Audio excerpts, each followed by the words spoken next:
personol, o'n i'n eisiau chwarae gitar fatha'r Clash. Oedden ni gyd efo LPs y Clash, oedd punk yn...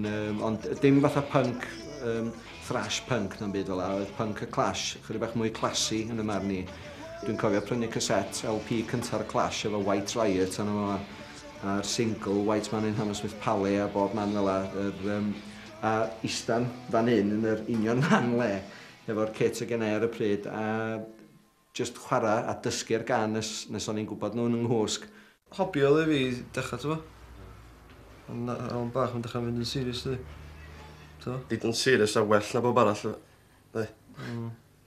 Daru ni benderfynu, dwi'n cofio ni'n cael cyfarfod yn fan hyn, lle daru ni reid amlinellu rhyw bethau oedden ni'n mynd i wneud pryd oedden ni'n troi fyny mewn gigs. So oedden ni wedi rehearsio sut oedden ni'n mynd i ymddwyn, be oedden ni'n mynd i ddeud, be oedden ni'n mynd i fod yn gwisgo hyn a llall i gyd o flaen llaw cyn i ni ddechrau gigio.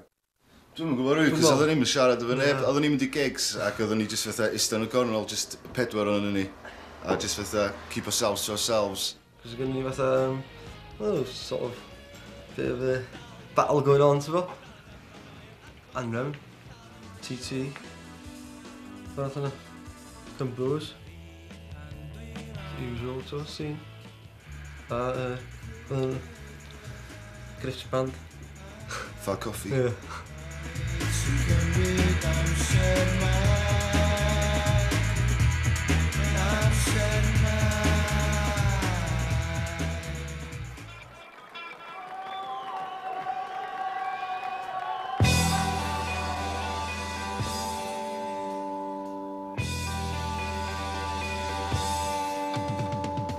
Roedd yn dangos gwendid mawr yn y cyfryngau, ond ddim yn gallu gweld ar hyn oedd yn arbennig iawn am y cyrff.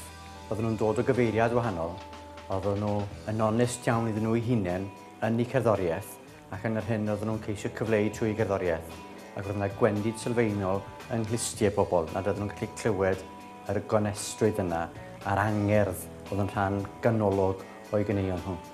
Oedd yna dim bach o ni yn erbyn y byd amdano fe hefyd. A ni'n teimlo fel outsiders am y reswm yma, really, that fath o cymryd blynyddoedd i bobl dechrau gwrando arno ni. Oedd ni'n methu gael sesiwn ar y radio yn byd, oedd just fatha closed door i ni. Ddaru ni drio gyrru sesiynau fewn i Radio Cymru, cadw reat na sioe fideo Radio Cymru oedd y rhaglenni ar y pryd. Ac oedden ni'n meddwl, Duw, da ni'n fand, oedden ni wedi dechrau gigio'r adeg yna, so chwarae teg, waith i ni drio gyrru sesiwn i weld os eith na rhywbeth ohono fo. A gathon ni lythyr bach yn ôl. Anwyl Dylan, wedi gwrando ar y tap ac gweld yn Steddfod Roc yng Nghorwen a gwrando ar y tap eto, sawl gwaith, dwi'n ofni nad ydw i'n teimlo fod y cyrff yn barod i recordio sesiwn ar gyfer cadw'r aiat. Mae angen tynhau ar y sŵn. Mae'n amlwg bod y grŵp yn datblygu o hyd. Enghraifft, yn cyfansoddi mwy o gyneuon gwreiddiol. Felly byddai'n well aros ychydig fusoedd. Efallai gallech anfon tap arall tua'r Nadolig. Mae'n siŵr fod hyn yn siom i'r grŵp, ond rydyn ni wedi profi yn y gorffennol, yn anffodus, bod recordio grŵp yn rhy gynnar gwneud dim lles i'r grŵp nac i'r rhaglen.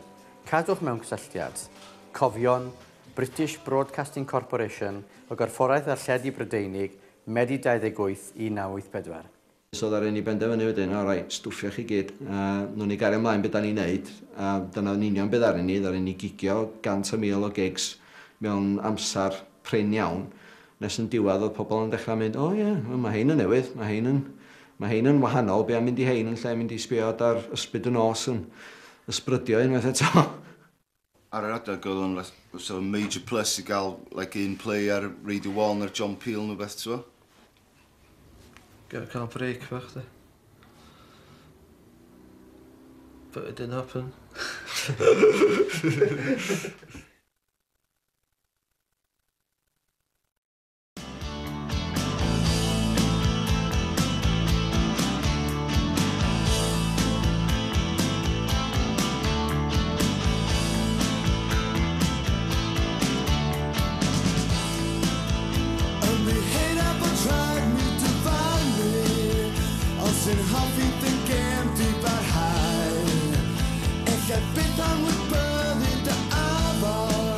I ddechrau cael llon bol o'r cool dude attitude ma ar ddiwedd yr 80au. Oedden ni'n ffrindiau mawr, oedden ni'n gwneud bob dim efo'n gilydd, a llall union un peth da.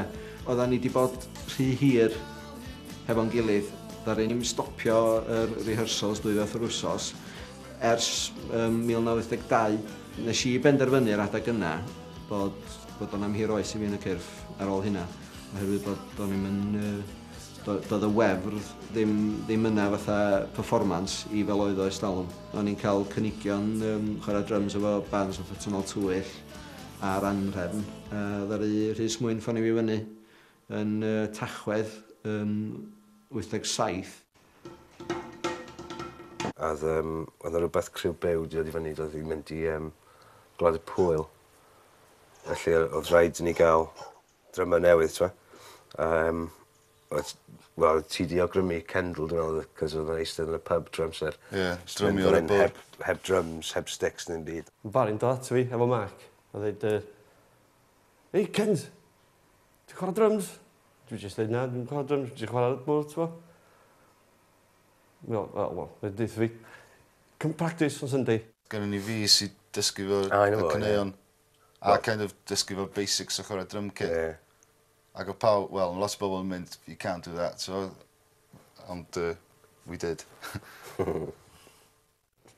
Mad.